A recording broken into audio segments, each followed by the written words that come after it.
Bienvenidos amigos al Espacio Cotocultura, el proyecto de intervención comunitaria intercultural que tuvo lugar en la Biblioteca Pública abre los reportajes de esta semana. Se trata de un estudio en la zona de Jadú y de la Almadraba, un estudio donde se pondera los desfavorecidos que allí viven, donde se registra un dato muy importante, que el 85% de los jóvenes menores de 16 años no han superado la ESO. El proyecto de intervención comunitaria intercultural San José Jadú y la Almadraba empezó su camino hace ya 14 meses. Desde entonces se han desarrollado acciones conjuntas entre la administración local, técnicos de entidades y ciudadanos que conviven y trabajan en esta zona. La Cruz Roja Española, Ciudad Autónoma de Ceuta y la obra social La Caixa están desarrollando el proyecto, que es una apuesta innovadora en pro de la convivencia ciudadana e intercultural y la cohesión social, centrada en el protagonismo de la comunidad para dar respuesta a los retos sociales que afronta. Así, durante estos meses se han podido establecer diferentes encuentros con técnicos de la administración local, incluyendo equipos técnicos en el área de educación y de salud, con asociaciones vecinales y diferentes técnicos del tejido asociativo de esta zona. El encuentro intercomunitario es un proyecto que se realiza con la Caixa a través de Cruz Roja y que interviene también la Ciudad Autónoma, en el cual pretendemos un poco la interculturalidad de todos los elementos que conforman la barriada de San José Jadú. Ahí lo que queremos es que todos seamos participantes y trabajemos todos en conjunto para el beneficio de la comunidad. Ahora mismo lo que se ha hecho ha sido un estudio de situación de cómo se encuentra la ciudad. Se ha hecho una monografía, que es la que se va a presentar hoy, donde se va a poner un poco de manifiesto cuáles son las dificultades que hay, pero a mí lo que más me ha llamado la atención principalmente no solamente son las dificultades que existen y los graves problemas que hay, sino el número y la cantidad de asociaciones que están trabajando, la solidaridad que hay entre todas ellas y el intento por mejorar las barriadas y las condiciones de los ciudadanos de estas barriadas de San José, Jadú y la Almadraba. Cruz Roja participa como nexo de unión entre Ciudad Autónoma de Ceuta y la Caixa, además de realizar las encuestas. Cruz Roja pues participa gracias a la Caixa de una intervención y lleva un poco la parte técnica, colaborando y haciendo las encuestas, e intentando sobre todo es unir al resto de las asociaciones en este proyecto. Esa es un poco la función fundamental de Cruz Roja. En cuanto a la aplicación práctica de los resultados obtenidos, José Durán reconoce que es fundamental llevar la interculturalidad como elemento enriquecedor del que todos han de ser partícipes. La aplicación es fundamental porque todos hablamos de la interculturalidad de Ceuta, pero esa interculturalidad hay que llevarla a la práctica. Por lo tanto, el llevar esta situación, el llevar estos estudios, el hacer que todos participemos, eso yo creo que va a ser enriquecedor. No es un trabajo de un día, evidentemente, es un trabajo de años. Pero yo creo que se están poniendo las piedras para trabajar todos juntos, para dinamizar todos juntos, y hemos empezado por estas barriadas. Yo creo que poco a poco este trabajo se extenderá a lo largo de las barriadas y toda Ceuta, con lo cual yo creo que este trabajo de intercomunidad se prolongará en el tiempo y es bueno. Y yo creo que estamos trabajando con esa ilusión y con ese entretenimiento, con esa fe de conseguir y alcanzar esa unión entre todas las entidades.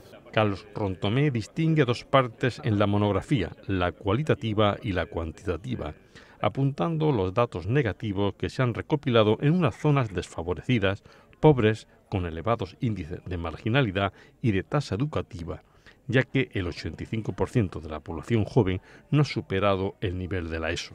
La parte de la monografía tiene dos partes, una parte cuantitativa y otra cualitativa, una parte donde hemos extraído datos de trabajos de ámbito nacional y de ámbito local también, sobre esta zona sobre la que se trabaja en el proyecto, que es la zona de San José Jadú y Almadraba, y luego otra parte cualitativa que se basa más que nada en acción-participación, es decir, en conversaciones y en coloquios con personas implicadas, con gente de la zona, ¿no? Y bueno, la parte objetiva, que es la parte cuantitativa, pues arroja unos datos pues bastante negativos de la zona. Es una de las zonas más deprimidas de la ciudad. Posee unos índices muy elevados de pobreza y de exclusión social, que afectan mucho a una parte importante de la población, que es la menor de 16 años. Y también hemos observado, pues, por ejemplo, datos muy preocupantes, como por ejemplo la alta tasa de jóvenes que viven en esa zona que no superan la ESO, ¿no?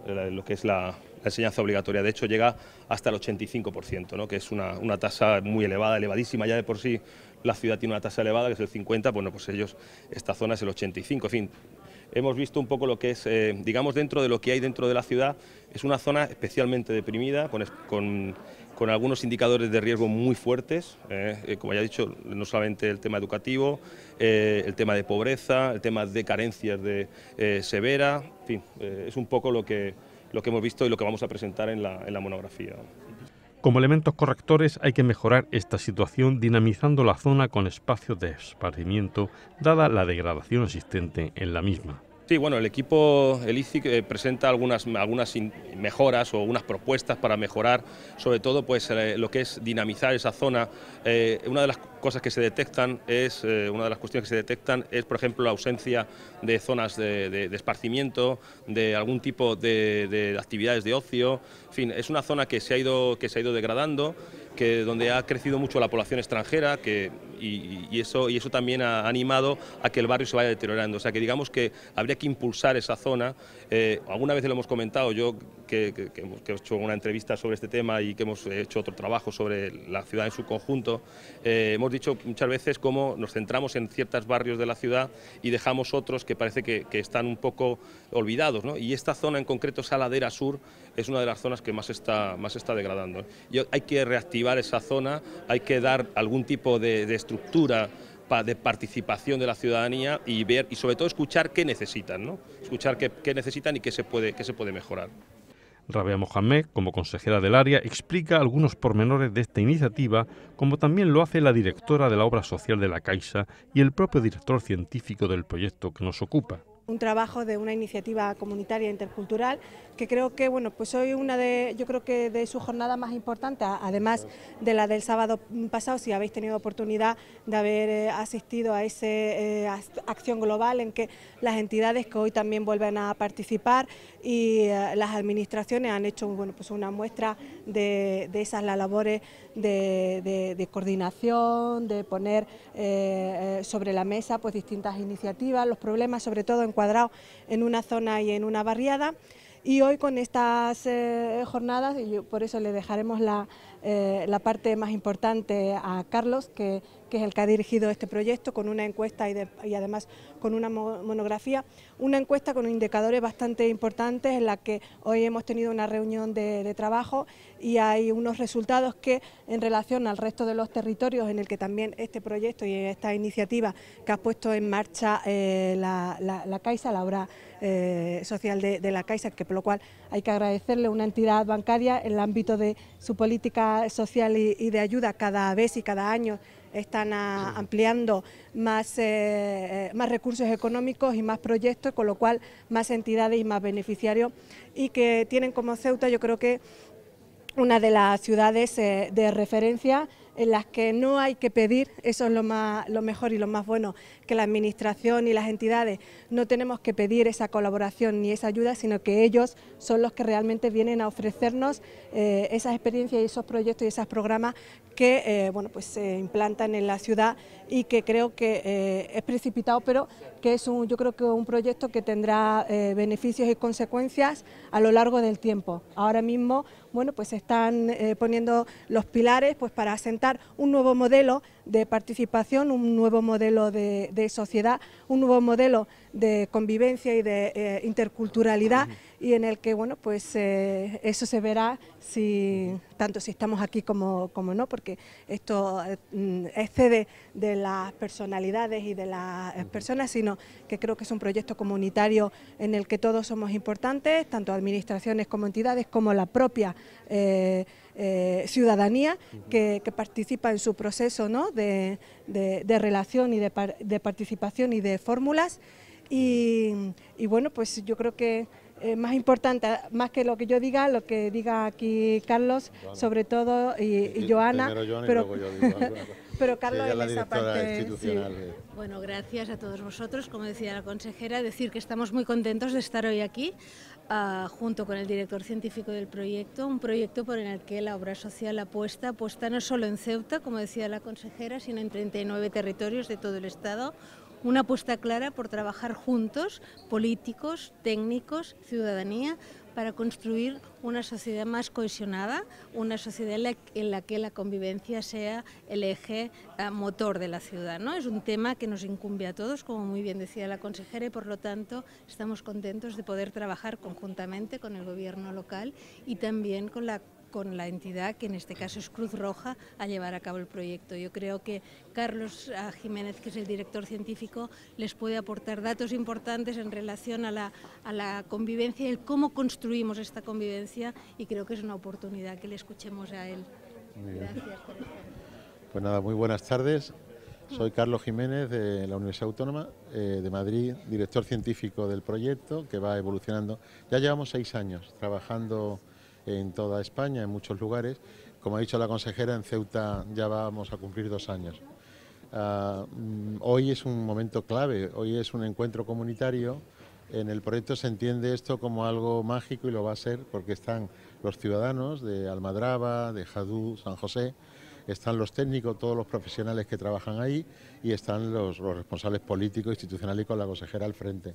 Entonces se trata en el proyecto, damos mucha importancia, para que sea un proyecto de convivencia, a no quedarnos en una coexistencia sin más. Es decir, en Ceuta es un lugar donde en la encuesta que se ha hecho aparece una muy buena percepción por parte de la población general de Ceuta y de luego de estos barrios, de que las relaciones son muy aceptables. Pero no basta solo con decir, bueno, yo soporto a los demás, no les agredo, no hay problema, no hay agresión. No, la convivencia exige conocimiento, relación. Entonces los colegas del proyecto llevan estos años, pues ya se organizó una acción global ciudadana, hubo una escuela abierta de verano, se está trabajando a fondo todo el tema de la educación en los colegios. ¿Para qué? Pues para ir generando esa relación, para que la gente se estime, se conozca, y hoy vamos a vernos aquí todos las caras, ¿no? Estamos muy contentos porque yo lo que les quiero transmitir es que tenemos en toda la ciudad, en Ceuta lo hay, muy buenos proyectos, con niños, con jóvenes, etcétera. Pero lo más difícil es no generar más proyectos, sino hacer un proceso participativo, un proceso ciudadano, técnico, institucional, donde todo el mundo colabore, donde haya una corresponsabilidad. Y eso no es fácil hablarlo, suena bien, pero es muy difícil. Lo que sabemos por muchos territorios, y en Ceuta se está viendo, que cuando eso se inicia, los recursos se gestionan mejor, no se duplican, hay más confianza, surgen proyectos innovadores. De esto va este proyecto de intervención comunitaria. Yo estoy además feliz porque hice la mili en Ceuta, así que, y tengo mucho cariño, eso ya es personal, pero también estoy contento por eso. Precisamente Carlos Jiménez resalta la convivencia en Ceuta, un síntoma que conoce bien porque hizo aquí el servicio militar, y sitúa como referente para el resto de España cómo se relacionan aquí las distintas culturas. Estamos viendo hoy con la consejera precisamente que en la percepción de las relaciones Ceuta es la mejor estimación que hay en el conjunto. De ahí la gente, y esto se debe a que la ciudad no le ha venido la diversidad, la multiculturalidad ahora por la inmigración extranjera, etcétera, es que lleva siglos practicándola. Entonces es muy positivo lo que ya se ha construido, pero no se puede uno quedar ahí. ¿Por qué? Pues porque, claro, cuando se pregunta por distintos aspectos del estudio que se ha realizado, claro, salen posiciones de exclusión también, recelos, sospechas, y eso hay que trabajarlo, ¿eh? Pero sí, en la media de los territorios, Ceuta tiene una muy buena percepción en cuanto a las relaciones sociales. Estamos hablando siempre solo, no de Ceuta, sino de Jadú, San José y Almadraba, ¿eh? Esa es la zona del proyecto. Se han entrevistado 391 personas y bueno, han salido resultados muy buenos. Pero es muy diferente, ¿eh?, lo que estaban explicándonos la consejera al resto en la península, ¿eh? Porque cuando se pregunta allí, por ejemplo, se pregunta mucho si hay recelo hacia la cuestión musulmana, ¿no? Pues ha salido un alto grado, por ejemplo, en España, de recelo, ¿no? No es así en Ceuta, hay una aceptación clara, se vive, se convive en distintas religiones, distintas culturas en los colegios. En este sentido hay algo muy positivo en la ciudad que hay que valorar, ¿no? Concluye que Ceuta es un referente positivo para el resto de nuestro país, ya que, pese a que aún hay cosas que mejorar en nuestra convivencia, reconoce que aquí hay bastante respeto entre todas las culturas, cuando en muchos lugares de la península hay no pocos recelos entre unas y otras. Vengo a constatarlo porque lo viví en mi carne, pero creo que en España el mensaje es muy claro y es cuando distintas culturas, distintas religiones viven, se respetan y no hay agresión, etcétera, es perfectamente factible, es positivo y redunda en beneficio de la ciudad. Prueba, Ceuta. Yo cuando me vuelvan a preguntar ahora, ¿pero hay algún lugar donde? Pues Ceuta, porque sales. Esto no quiere decir que no haya que trabajar, por ejemplo, juventud. Pues por supuesto que hay un sector de la juventud y un sector de los mayores que en la encuesta, claro, tienen una actitud un poquito más recelosa de algunos temas. Con el tema de la inmigración extranjera, pues claro que hay posiciones, es decir, hay mucho que trabajar, pero el Ceuta sería pues un referente positivo, claramente, ¿eh?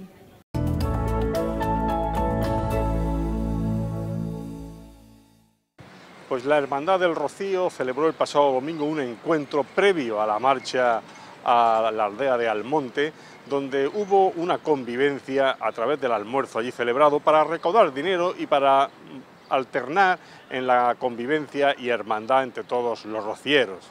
La Hermandad del Rocío de Ceuta celebró el pasado domingo una comida de hermandad para recaudar fondos de cara al ya inminente viaje al monte y a la vez aprovechar la ocasión para un hermanamiento entre todos los rocieros. Un encuentro que a los sones de la música y el cante dio lugar a un entrañable acto de convivencia entre todos ellos en los jardines de la parroquia de la iglesia de Santa Teresa. A precios populares de 5 euros, las raciones fueron la excusa para disfrutar de un hermanamiento donde la convivencia entre los rocieros fue un síntoma de acercamiento y diversión en un ambiente propicio, como preparación a la salida que tendrá lugar el próximo 11 de mayo a partir de las 19 horas desde la parroquia de Santa Teresa. Comenzará la tradicional procesión por el resto de hermandades y cofradías de la ciudad como acto previo de despedida antes de partir hacia tierra sonubense, siendo despedidos sobre las 21:45 horas en la iglesia de Nuestra Señora de África por las autoridades, ya que a las 22 horas tienen previsto el embarque camino del Rocío. Entre los actos previos ya previstos se encuentra la parada que hará la comitiva de rocieros en la calle Cervantes para que el grupo de baile de María José Lesme ponga su arte a los pies del Sin Pecado, danzando como homenaje de despedida ante la comitiva ceutín. De momento, la Hermandad del Rocío de Ceuta ya huele a la emoción de emprender el camino y las imágenes son una buena muestra de todo ello.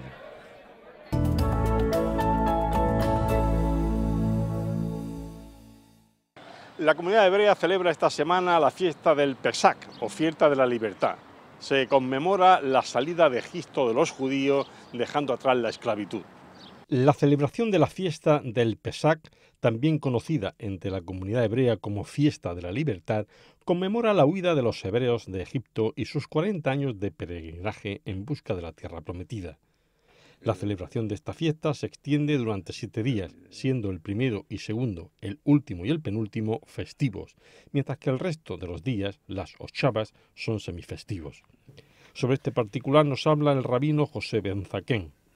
Estamos celebrando la fiesta de Pesach. Y Pesach literalmente quiere decir pasar, traspasar. Y se llama Pesach porque cuando el faraón en Egipto, hace 3000 años atrás, el pueblo judío estaba esclavizado en Egipto por el rey faraón. Dios mandó a Moisés para liberar al pueblo judío de Egipto, sacarlo a la libertad, porque estaban esclavizados bajo un régimen muy duro. En aquel entonces nadie podía salir de Egipto. Y Dios quería sacar al pueblo de Israel de Egipto, de esa esclavitud, para entregarle su Torá, que es la Biblia, que es los 10 mandamientos, y convertirlo en el pueblo elegido. Para eso Dios envió a Moisés, para que fuese a Faraón con su hermano Aarón y pedirle al Faraón permiso para que saliera el pueblo judío de Egipto. El Faraón se negó. Él no conoce ni reconoce a aquel Dios que mandó a Moisés. Como todos sabemos, en aquella época toda la humanidad era idólatra, servían ídolos, y el Faraón tenía una serie de ídolos a que adoraba.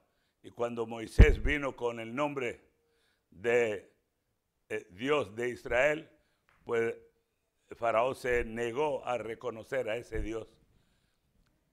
Y el Dios, el creador del universo, quiso mostrar al Faraón quién es él y cómo él iba a dejar al pueblo judío salir de Egipto a pesar de su negación.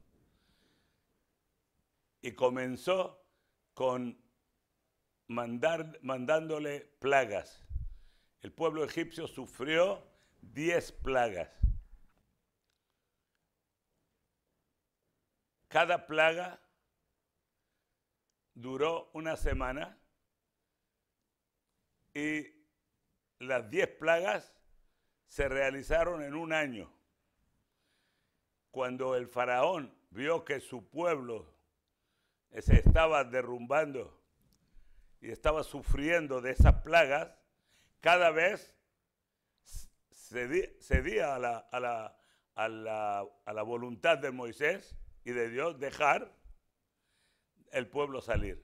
Después que pasaba la plaga, volvía otra vez a negarse, y así sucesivamente, 10 plagas hasta que la última fue la plaga de la mortandad de los primogénitos, la muerte de los primogénitos. Todos los primogénitos en Egipto murieron en una noche. Todos los primogénitos, que eran los primeros hijos nacidos en cada familia, murieron en todo Egipto. Y esa noche, cuando el faraón se levantó a medianoche y buscando a Moisés y a Aarón para decirle que por favor le hagan el favor de salir de su país, porque ya no podían aguantar más, entonces le dio permiso de salir. Cuando ocurrió la plaga de la muerte de los primogénitos, Dios pasó de una casa a otra casa, dejando a los primogénitos del pueblo de Israel vivos y pasando de una casa egipcia a otra casa egipcia, y por eso la palabra en hebreo Pesach es pasar, traspasar de un lugar a otro. Esa noche fue cuando el pueblo judío recibió la libertad completa de salir de Egipto. Claro, la salida de Egipto no fue simplemente salir a la libertad y convertirse en un pueblo como los demás pueblos, sino el objetivo, la meta era salir de Egipto, llegar al monte de Sinai en 7 semanas, llegar al monte de Sinai, y allí Dios se revela al pueblo y le da los 10 mandamientos y todas las ordenanzas que vienen en la Biblia. Poco a poco la va recibiendo el pueblo, Moisés, y Moisés la va transmitiendo al pueblo de Israel. Y esa es lo que es el judaísmo que practicamos hoy.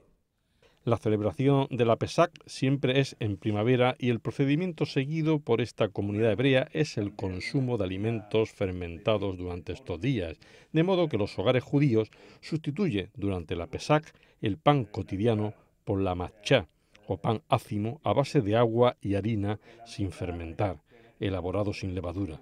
De hecho, la misma matchá forma parte del ritual que conmemora la premura con la que los judíos hubieron de abandonar sus hogares egipcios, lo que les llevó a que apenas pudieron abastecerse de las más elementales viandas para su viaje.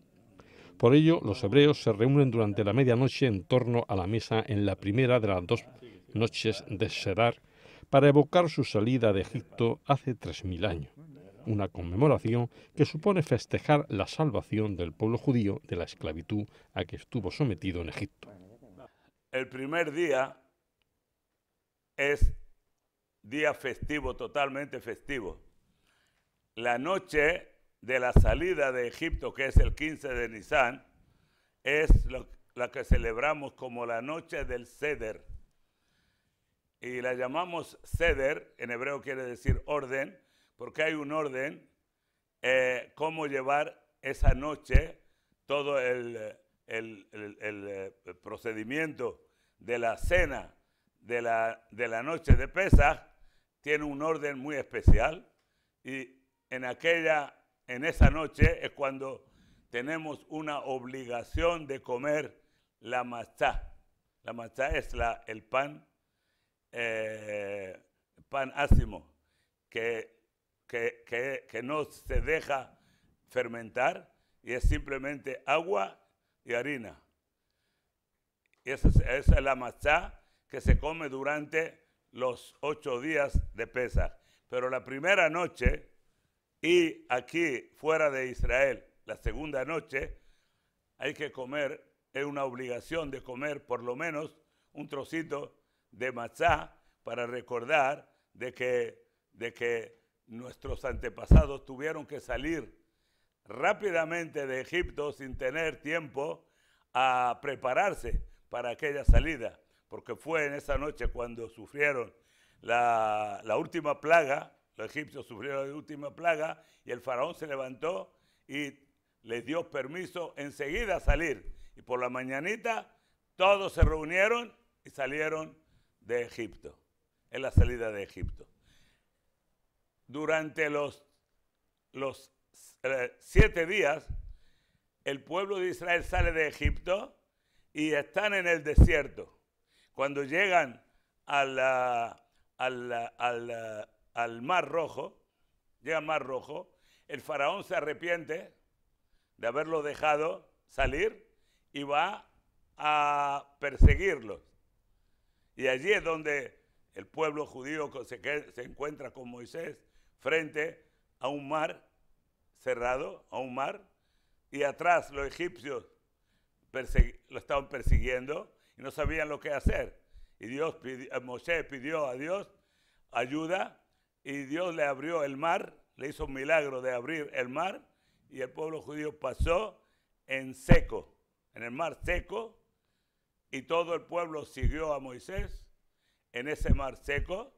Y cuando los egipcios siguieron a Israel, entraron en el mar seco, entonces Moisés con su mano y la vara dio al mar, y se volvió el mar a cerrar, a ser como antes, y allí se ahogaron todo el ejército que querían destruir al pueblo judío. Cuando lo persiguieron, querían destruirlo.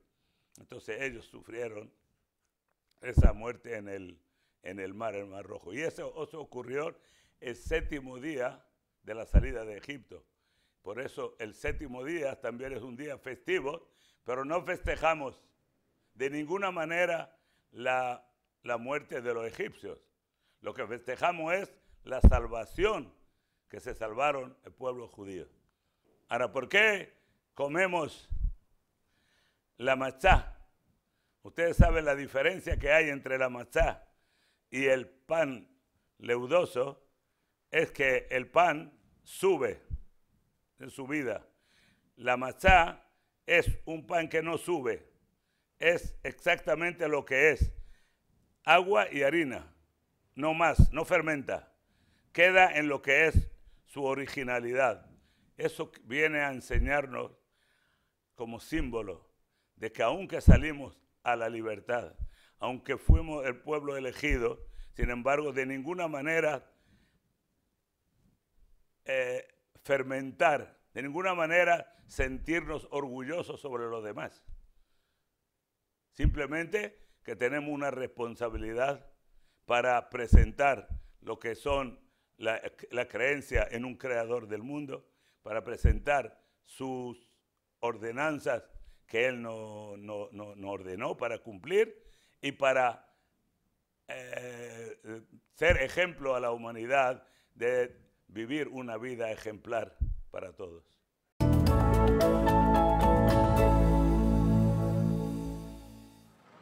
Nos encontramos en tiempo de comuniones, un ritual cristiano de gran profundidad social donde participan numerosos niños. Sobre este tema abordamos a continuación algunos aspectos de los que se celebran en nuestra ciudad. Nos encontramos en tiempo de celebrar la primera comunión. Abril y mayo son los meses típicos de este ritual cristiano. Se trata de un ritual sacramental de la Iglesia Católica por medio del cual una persona, generalmente menor de edad, participa por primera vez del sacramento de la Eucaristía recibiendo la comunión, siendo un requisito obligatorio haber obtenido antes el sacramento del bautismo y el de la penitencia o confesión. Es practicada generalmente por niños de entre 7 y 12 años, realmente de forma colectiva, aunque es aceptado en dicha religión que una persona celebre el rito a cualquier edad, siempre y cuando reciba preparación previa al sacramento y cumpla con los requisitos. La ceremonia ocurre en torno a una celebración eucarística o liturgia y en todos los casos debe ser oficiada por un sacerdote. Si bien este rito es principalmente convocado por la religión católica, otras iglesias cristianas también suelen practicarlo. El acto ceremonial y sacramental tiene su origen en el siglo XII, especialmente en 1215, cuando el concilio de Letrán decidió que solo los menores que hayan alcanzado la edad de discreción entre 12 y 14 años podrían recibir este sacramento. Durante el siglo XII y el siglo XVII, la primera comunión fue un acto que pasaba desapercibido socialmente, pues los niños no eran vistos como sujetos relevantes al interior de la sociedad medieval. Solo fue después de la Contrarreforma que tomó importancia la ceremonia como respuesta a la Reforma luterana, que desde sus inicios valoró mucho más a los menores y por consiguiente se convirtió en un evento importante en la vida de las personas. Durante el siglo XX la primera comunión se consolidó como una ceremonia muy relevante en la vida de los católicos. Un estudio realizado en 1995 entre personas católicas mayores de 50 años encontró que el 90% de los entrevistados recuerda su primera comunión como uno de los actos o momentos más importantes de su vida y el 65% de ellos aún conserva al menos una fotografía de este momento. Varios son los requisitos para recibir la primera comunión. En primer lugar, es necesario pertenecer a la religión católica y haber recibido previamente el sacramento del bautismo, el cual generalmente se practica pocos días después del nacimiento. En segundo lugar, es necesario recibir una preparación adecuada. Por ello, la Iglesia Católica organiza cursos de catequesis que consiste en enseñar y evangelizar a los niños o adultos para que lleguen a la comprensión de este sacramento. En la mayoría de los casos, la persona responsable de preparar a los candidatos a la primera comunión es un sacerdote ordenado o una religiosa ordenado. No obstante, cualquier laico puede hacerlo, siempre y cuando esté autorizado para este menester por un sacerdote. En tercer lugar, es necesario participar del sacramento de la penitencia o confesión, mediante el cual, ante el sacerdote, se confiesan todos los pecados cometidos a lo largo de la vida. Luego, el religioso le otorga el perdón divino y le impone una penitencia, que generalmente consiste en elevar una plegaria. Algunos pecados muy graves, como el profanar la Eucaristía o el escuchar confesiones y divulgarlas junto a la identidad del penitente, solo pueden recibir el perdón del Santo Padre. Es obligatorio haber recibido el perdón del sacerdote para poder participar del rito de la comunión. Finalmente, para poder participar del sacramento debe inscribirse la solicitud ante una iglesia, parroquia o institución educativa católica, quienes se encargan de todos los aspectos legales y logísticos que demanda la ceremonia. La ceremonia de la primera comunión se desarrolla como parte de una Eucaristía. En ella, quien participa puede presentar uno o dos padrinos, hombre y o mujer, aunque estos no son obligatorios ni indispensables. El principal fin de los padrinos es brindar ejemplo y apoyo de moral y ética cristiana a su ahijado. Aunque acatar el protocolo del vestuario para la primera comunión es importante, toda vez que la religión católica es muy respetuosa de la simbología, esta no es obligatoria ni condicionante para aquel que participara del rito. En algunos países asiáticos, en los cuales la religión católica es minoritaria, se acostumbra que el vestuario sea el propio de la tradición cultural de la región o país, llevando los atuendos típicos que se utilizan en una ceremonia.